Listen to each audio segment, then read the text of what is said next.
از سمرقند تا دترویت یا اسپنج پلوس یک چیست نام فیلمی مستند است که خبرنگاران تاجیک و ازبک آفریده اند. صحنه‌های فیلم ماه فوریه امسال در ایالات متحده ثبت شده است. فاروق احرارов خبرنگار تاجیک و کارگردان فیلم میگوید پیام اساسیشون چشمانداز به همکاری‌های فایده‌آور کشورهای آسیای مرکزی است.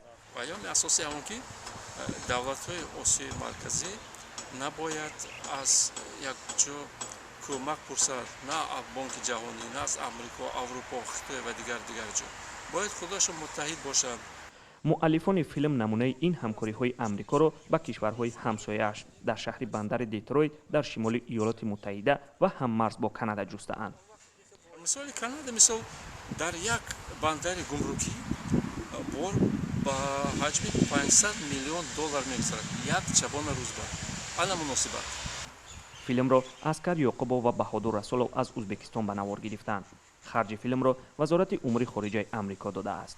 فاروق احرارov میگوید گسترش کووید 19 در آسیای مرکزی تهیه و بندوبست فیلم را به عقب انداخت، ولی امید دارند که به زودی این کار را انجام میدهند و در شبکه‌های جهانی و تلویزیون‌های محلی به تماشا میگذارند.